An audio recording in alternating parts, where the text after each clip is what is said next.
What if I told you there's an ancient book that was deliberately removed from the Bible? A book so controversial, so dangerous to established religious doctrine, that early church leaders banned it entirely.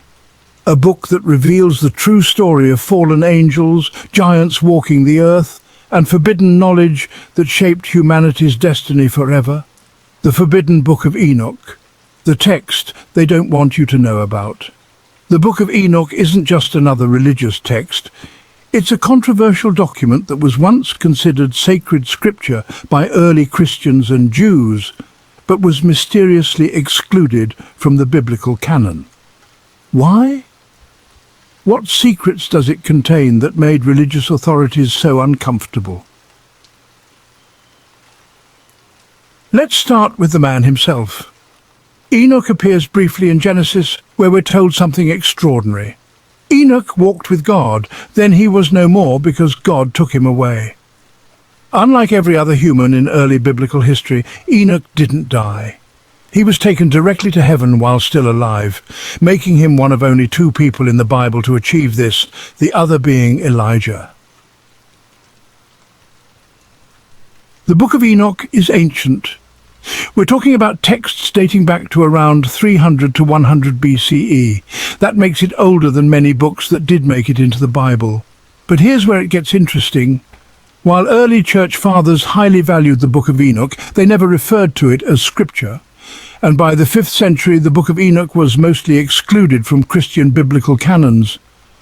The book was at first accepted in the Christian church, but later excluded from the biblical canon. Its survival is due to the fascination of marginal and heretical Christian groups. Think about that. A book that was once accepted by the early Christian church was later branded as heretical and systematically removed. What changed? What did church leaders discover in this text that made them so determined to hide it from the masses? The Book of Enoch tells a story that will blow your mind. According to Enoch, 200 angels called the Watchers were sent to earth to observe and protect humanity. But these weren't ordinary angels. They were God's elite, his most trusted servants. But something went terribly wrong. The sons of God saw the daughters of men were beautiful, so they married them and had children. These children were called the Nephilim, the mighty men who were of old, the men of renown. The Watchers broke the ultimate cosmic law. They abandoned their posts in heaven, took human form, and began mating with human women. But it gets worse. According to Enoch, the Watchers didn't just corrupt humanity genetically, they corrupted us technologically and spiritually. They taught humans metallurgy and weapon-making, giving us the knowledge to forge swords and tools of war. They introduced cosmetics and vanity, makeup and jewelry that led to pride and lust. They shared astrology and divination, forbidden spiritual practices that God had not intended for humans. They revealed pharmaceutical knowledge, including poisons and mind-altering substances. Think about it. Every major technology that has caused humanity problems, warfare, vanity, occultism, drugs, according to Enoch, these all came from fallen angels. The offspring of these unholy unions weren't normal humans. They were giants. The Nephilim, beings of immense size and strength who began consuming everything in sight. When they ran out of food, they started eating humans. These creatures became so destructive that God decided to wipe them out with the Great Flood. But according to Enoch, some survived.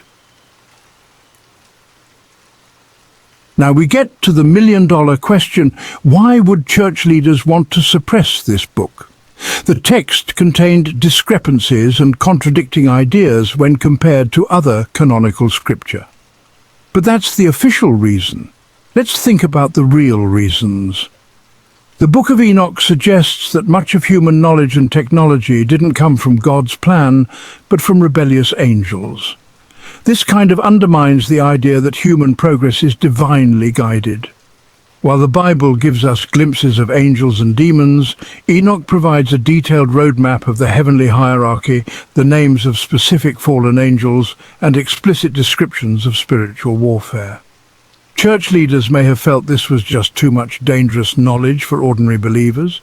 If fallen angels are responsible for human knowledge and technology, what does that say about human achievement, about science, about progress? These questions threatened established church teachings about humanity's relationship with God. Enoch contains detailed prophecies about the end times that don't align perfectly with other biblical prophecies. Church leaders may have been concerned about creating confusion or false expectations. By the 4th and 5th centuries, the book had been systematically removed from most Christian libraries and collections. Copies were destroyed.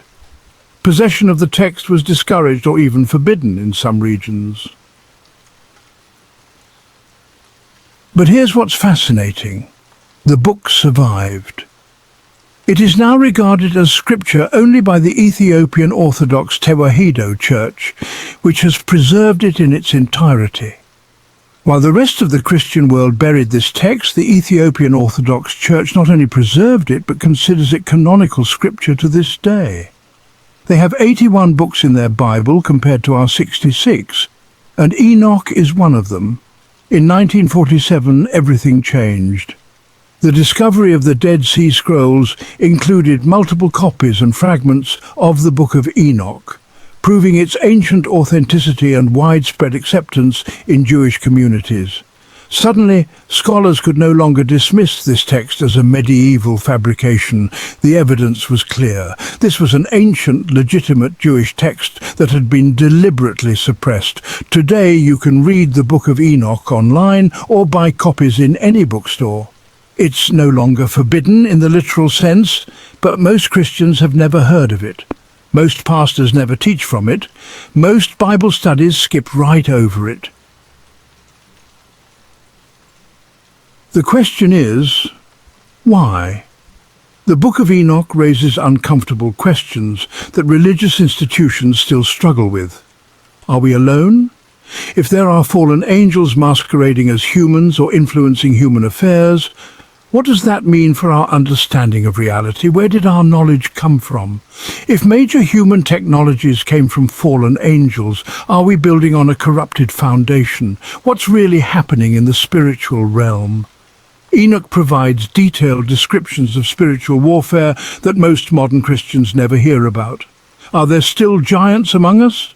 Some believe the Nephilim bloodline survived the flood and continues today. Even today, many seminaries don't teach the Book of Enoch. Many pastors actively discourage their congregations from reading it.